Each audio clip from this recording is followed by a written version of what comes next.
Hello, hello, hello. How is everyone? Welcome, welcome, welcome to day 9. We have been here 9 days. I won't say consecutively because we don't do Saturday and Sundays, but this is pretty consistent for me. So I'm very pleased with myself. So my name is Alicia Johnson and welcome to my channel. And I'm not sure if there are new people here, if you've just kind of stumbled upon us or if you've been invited. But whatever the case, welcome, welcome, welcome. I am so happy to have you here in our little corner of the YouTube world. So, this channel is dedicated to all things recalibrating your life, 12 hours for God and 12 hours for man. And we do that in a variety of ways. And right now, we are focusing on one aspect of that recalibration process, and that is journaling. And so you have entered into a space where we are walking through the process of journaling for forgiveness, of moving yourself through the process of healing all of those areas of your life that may be a stumbling block, that may be hindering you from moving ahead. And so, this work that we do in this community, it is all about journaling for results, journaling for results. And so for me, if you're not journaling to make a change, then why journal? If you're not journaling to see something different in your life, then why journal? And so this is why this journaling work that we do in this community is so near and dear to my heart, because I want to journal to see results. I want to go back and reread my journals and know exactly how much I've grown, what areas I've overcome, where I need to go, and to use these journals as a gauge. And so that is what this forgiveness work is about. So, for those of you who are just joining us, we are now at day 9, but don't you worry, because days 1 through 8 are recorded and they're archived there on the YouTube wall, so you can go back at your leisure and listen to those things, so that the previous days of journaling work. And if you want to keep up with all of the happenings here on this channel, then please like and subscribe. Subscribe to the channel so that you can stay abreast of everything that we'll be doing. So, journaling, as I said, is one aspect of the work, but we will also be adding a lot of additional tools for you to use. And another tool that we have here on the wall is the spiritual toolbox. And so you can feel free to grab those little nuggets as well. So just consider this your spiritual playground. This is where you can come to step away when the world gets on your nerves. Instead of cussing at your boss or a coworker, just pop here and, get some motivation and get some a different perspective, so that you don't mess up your entire day. So with that being said, we're going to move on into day 9, and this is all about forgiving others from your past. Your assignment is to reread your dedication so that you will remain pinpoint accurate in your journaling focus. Make a list of everyone you feel has trespassed against you. In order to make this list as complete as possible, break the list down into 5 year segments. And what I mean by that is 0 to 5, 5 to 10, 10 to 15, and on until you reach your current age. List the names without judgment or accusation as much as possible. We're all human, so if emotions surface, just let the emotions rise and fall. Why? Hanging on to events and situations from the past block channels of communication to heaven. These events prevent us from seeing clearly all that heaven has for us. Is an event that took place in 1973 really worth sacrificing your blessing for the next 10 years? The benefit. The benefit of releasing your past is that it affords you the opportunity to move without restriction and hesitation. The vision that God has for your life needs a clear pathway to move and grow. And so, day 9, forgiving others from your past. This is your responsibility, just like all of the other assignments. Your past is your business. Nobody else knows what has happened in your past. No one else knows what has happened in your life. So, this is why this work is so important that you do it in the secret places. No one has to see your list. No one has to know your list. This is between you and heaven. This is between you and God. And this is why it is so important that you do this work in spirit and in truth. So don't lie to yourself. If you still remember an incident that happened when you were 10 years old, then write it down, journal through it, understand why it is that this is surfacing, and ask heaven to reveal to you the reason that you're hanging on to this. And what I found when God allowed me to thoroughly do this exercise, it was so crazy. It was crazy because the things that I was hanging on to in my past, those were the things that were serving as stumbling blocks for me as it related to moving farther into my future or even being present. And what God began to show me is that literally we hear this, we recite it, but a house divided amongst itself cannot stand. You cannot stand in the past, present, and the future all at the same time.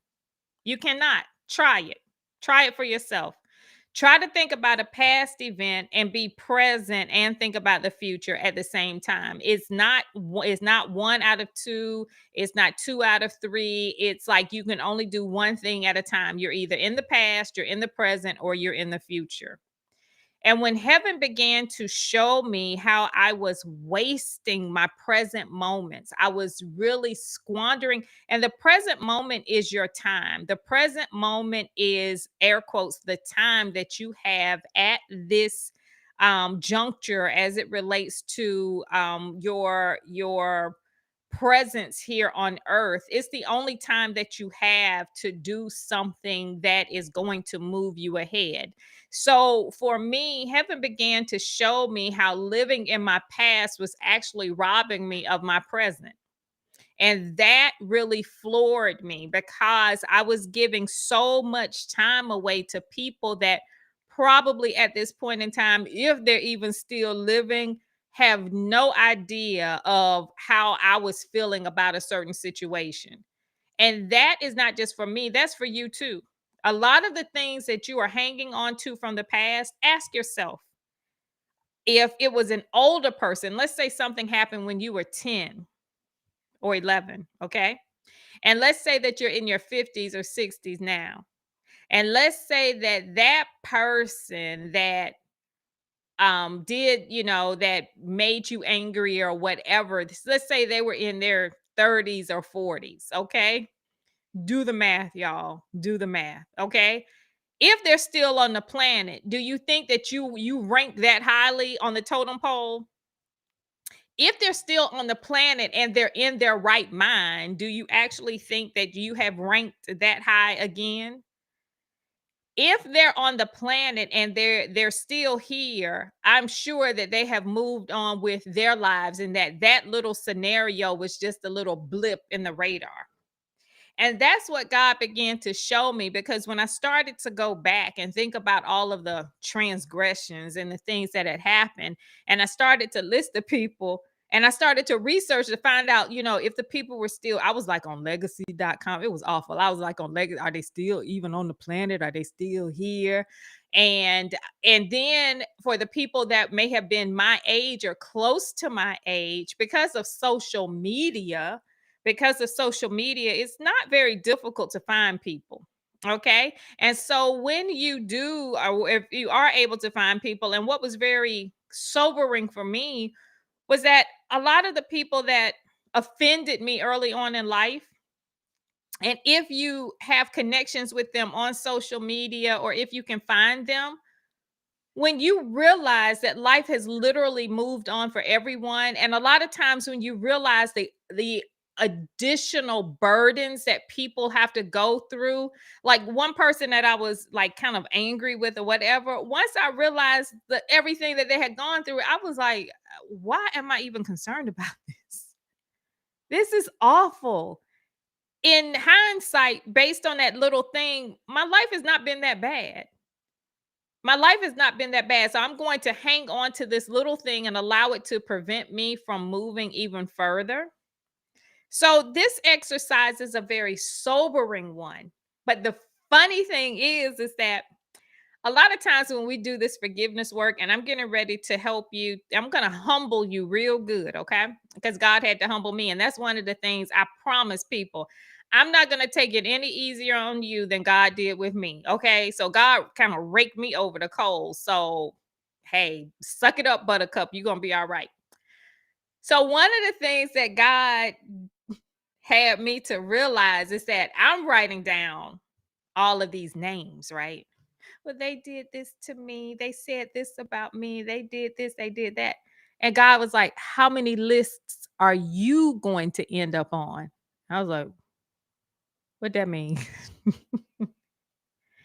How many people have you offended?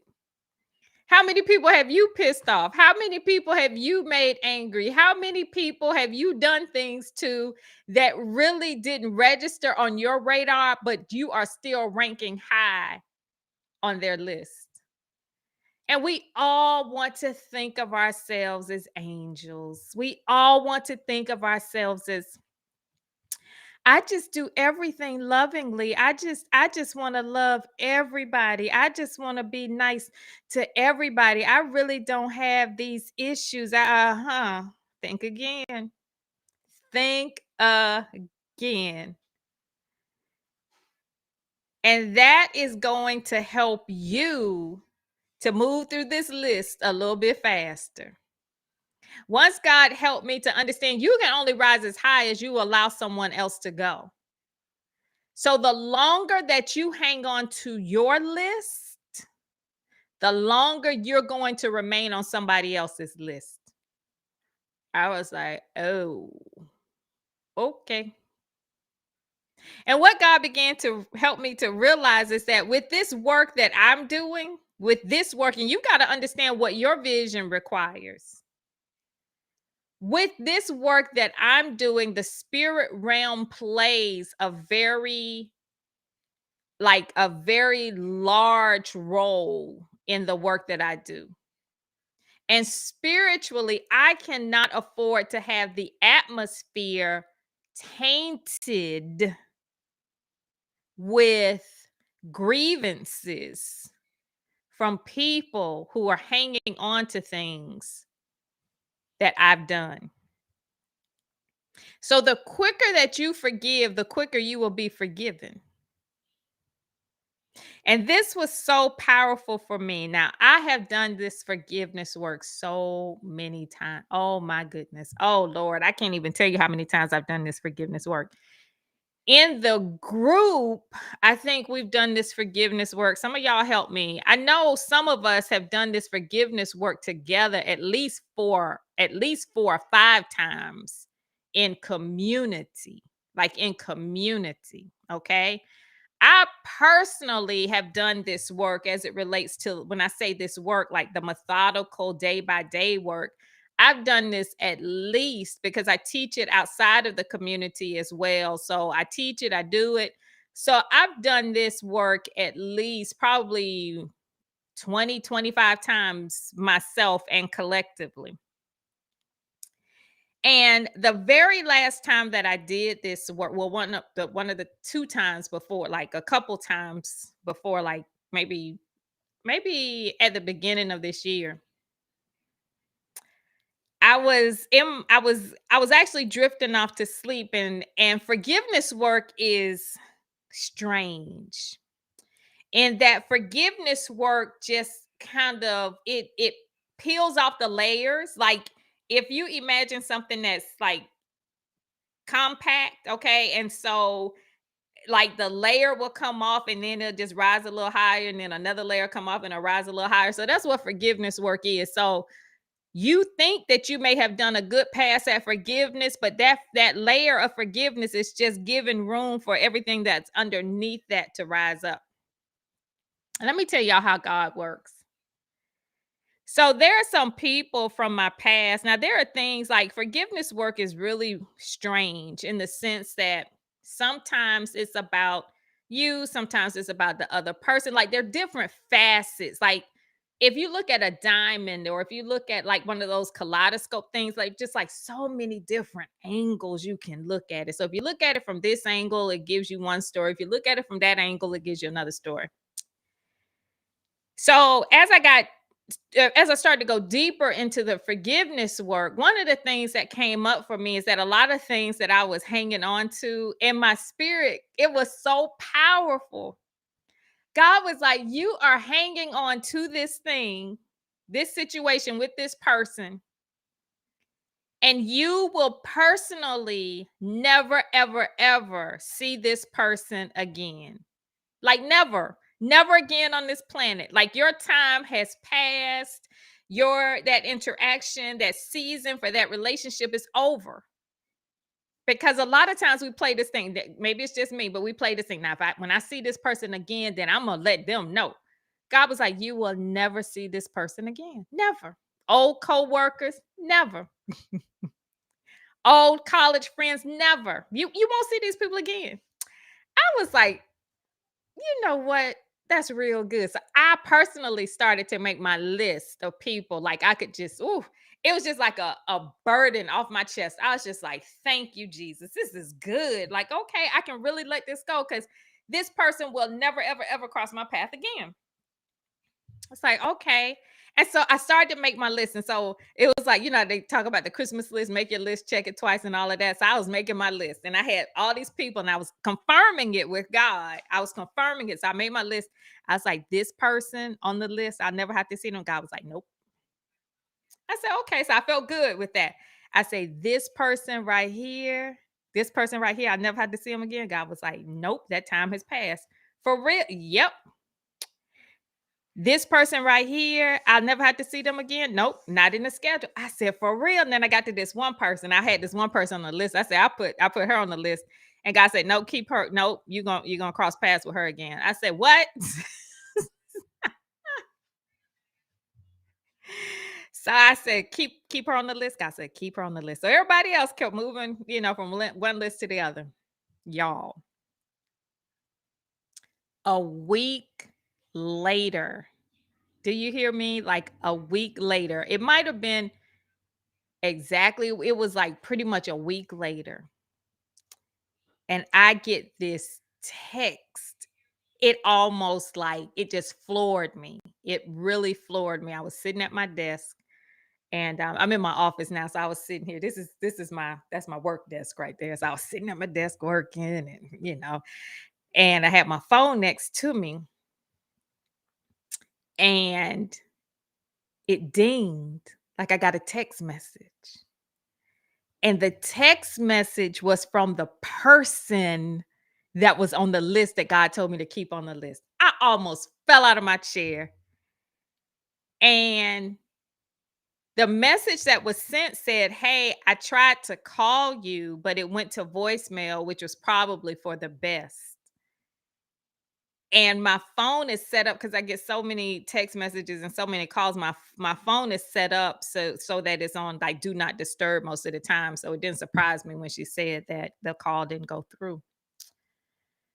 So I read the text and it was a pretty long text. And it was like, God had me send this, and I don't know why we haven't talked in years, like like over 10 years, like a long time. And she said, I'm not quite sure what happened or why there was such a breakdown in communication, but life is too short. And it was a beautiful text. And I was just like, oh my gosh. She said, well, if you want to talk, then reach out. My number's still the same and all of that. So I was like, okay. So I reached out and we talked for about 3 hours. It was a very good conversation. But the most powerful part of the entire conversation, it wasn't the fact that we talked, it wasn't the fact that she sent that text message. It was the fact that there was a clear communication between me and heaven. when I cannot stress enough, I don't even know how to get this through. I say it so many times, but your relationship with God has to be so on point that no matter how crazy the instruction sounds, radical obedience has to rule. One of the ways in this community that we sharpen that skill set, we sharpen that hearing, is rising up every day at 5 a.m. to do our journaling work together so that we can hear more from heaven. Learning to meet heaven on heaven's terms is very powerful. Most people don't know how to develop a strong relationship with heaven because they're trying to force God to meet them on their terms. There is no competition in God's economy because heaven is not going to show up in a space where there has to be competition. Heaven is not going to compete with you and your job. Heaven is not going to compete with you and your bad habits. Heaven is not going to compete with anything that you have put first place. When God began to deal with me on forgiving people from my past, God was like, you're going to have to forgive these people and let these scenarios go because they are causing static on the line between my communication with you and what you believe. And what I mean by that is that one of the people on my list was one of my high school teachers. I couldn't stand that man. I could not stand that man. Oh my gosh. And it was two of them actually. It was two teachers. Maybe I gotta go back through the forgiveness work. Anyway, so it was two teachers. One of them almost ruined this assignment that I have. And what I mean by that is that in high school, I went to a predominantly white high school, and so I was one of like six blacks in the entire African Americans in the entire high school, and I was the only female in my graduating class. So you do the math on that. And so one of the things that was very, I guess, disheartening, or that whole scenario, every time I did something, I felt like I was on display, like I was representing all of Black America with everything I did.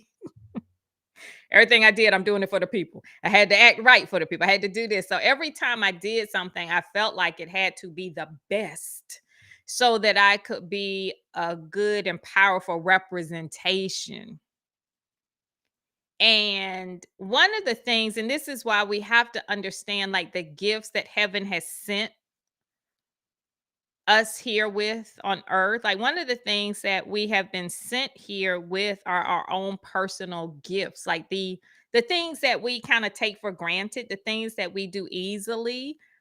Y'all, that's like your biggest cheat sheet right there. The things that heaven has given you to do easily, that's heaven telling you that I have given you everything that you need in order to be successful here on earth. Like if you don't use anything else other than the natural gifts that you have, you're going to be all right. But because everyone has been given different gifts and different talents, the world can't track those things. And so the world does a lot to discourage you from curating those gifts and from creating those gifts and nurturing those gifts because the world really can't monetize those things. So think about it. When you're a kid, right?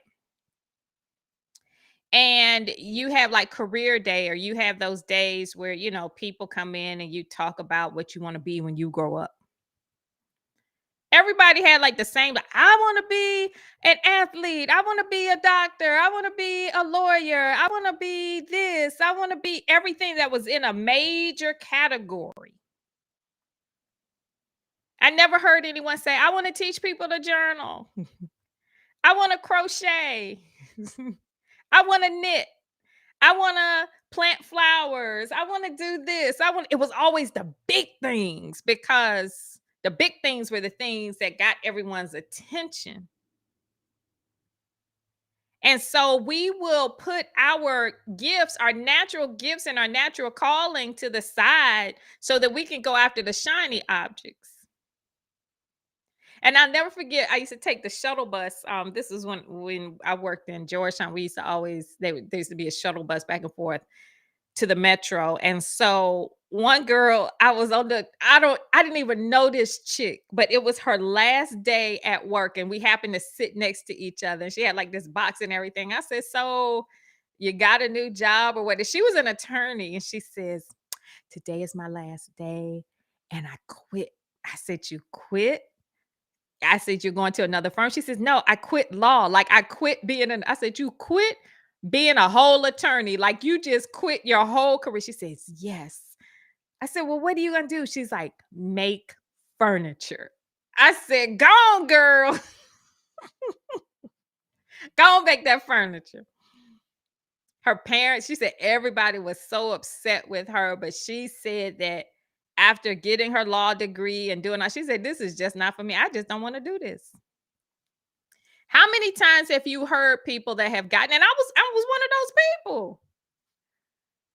Let me go ahead and go into accounting, and I can, everybody needs a bean counter. Everybody needs, that's a secure job. I'll always have work to do.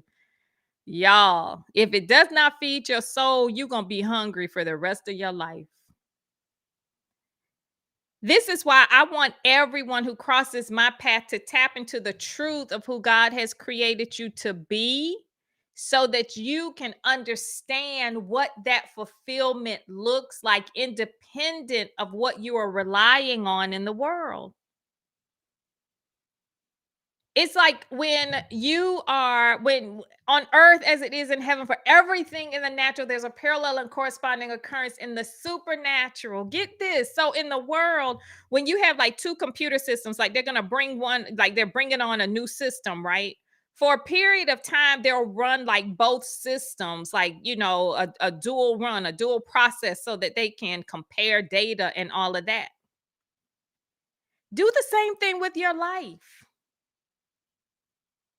That is exactly what is going on with me right now. Like this 12-12 work is running parallel to my day gig.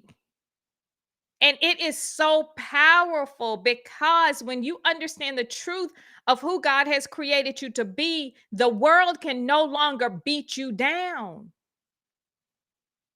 When you have that balance, when you have that understanding that your worth is not tied to a title or what the world tells you, it takes on a whole nother dynamic. Like I can get in trouble at work. I get in trouble at work. I do things, stuff like that. And so back in the day, if I would get in trouble, I would be nervous. Oh my gosh, they gonna write me up. I'm not gonna get that 4% raise. I'm not gonna get this. And you get nervous. Now I'm like, hey, do what you gotta do. I mean, it is what it is. I'm not doing anything maliciously. I'm not doing anything intentionally. Mistakes happen. I am human,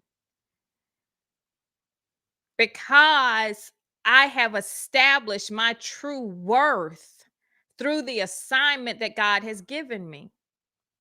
The world will make you think that the only way you can establish your true worth is if you're balling out on jets and Maseratis, and you got like, you making $1 million a month. If you make, y'all, let me tell y'all something. When I was able to consistently, see, that's the key. When I was able to consistently make $75 every month just from the work that I was doing, you couldn't tell me nothing. Consistently. See, you don't want to have like a fluke day, okay? Like, oh, I made like $5,000 and you can't repeat that. God is a God of consistency. God is a God of order. God is a God of keeping everything flowing. And then after the 75, God's like, okay, let's bump it up to 100. Now let's bump it up to 200. Now let's bump it up to 300. Consistently. That consistency is a game changer. When you consistently show up for yourself, the world can't stop you.